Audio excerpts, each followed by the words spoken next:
పోలవరం అంటే రాజశేఖర్ రెడ్డి గుర్తుకు వస్తారన్న బొత్స సత్యనారాయణ వ్యాఖ్యలకు మంత్రి నిమ్మల రామనాయుడు కౌంటర్ ఇచ్చారు. అలాంటప్పుడు పోలవరాన్ని ఎందుకు పూర్తి చేయలేదని నిలదీశారు.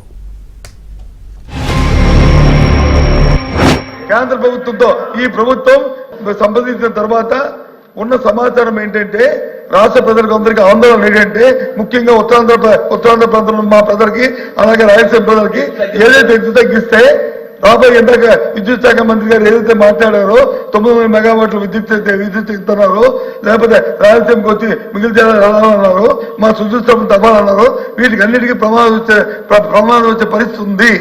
కాబట్టి తగ్గిస్తున్నారా లేదా? తగ్గిందని చెప్పండి, yes record fine, no issue.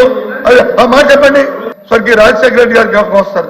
నేను వెళ్ళాను దాని చేసినప్పుడు ఐఎమ్ ది మ్యాన్. అద్భుతమైన కార్యక్రమంలో నాకు అవకాశం ప్రభుత్వం నాకు ఇచ్చాడు. చాలా క్లియర్ గా ఇప్పుడే చెప్తూ ఉన్నారు.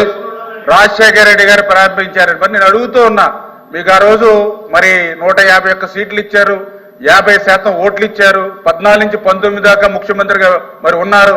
మరి ఎందుకు ఆ రోజు 72% పోలవరాన్ని యాజ్ ఎ రికార్డ్ చెప్తూ ఉన్నాయి? నేను చెప్పట్లా, యాజ్ ఏ పీపీ చెప్తుంది, సిడబ్ల్యూ చెప్తుంది 2019కి 72% పూర్తయిందని. మరి 72% పూర్తయినటువంటి ప్రాజెక్టుని మళ్ళీ అదే రికార్డ్ చెప్తున్నాయి. 19-24 మధ్య కేవలం 2% మాత్రమే పూర్తయ్యాయని. మరి ఎందుకు 5 సంవత్సరాల అవకాశం ఇస్తే ఎందుకు చేయలేదు అధ్యక్ష? చంద్రబాబు నాయుడు గారి స్కీము నదుల అనుసంధానం. ఆ నదుల అనుసంధానం అవ్వాలనంటే ఖచ్చితంగా పోలవరం అనేది ప్లస్ 45.72 మీటర్స్కే పోలవరం నిర్మాణం పూర్తవుతుంది. ఆ ప్లస్ 45.72కి పోలవరం నిర్మాణం పూర్తి చేసి ఆ గోదావరి జలాలు వాళ్ళ మరి ప్రభుత్వం ఇవ్వలేకపోయినా ఉత్తరాంధ్రకు మేము నీళ్లు తీసుకెళ్లిస్తాం.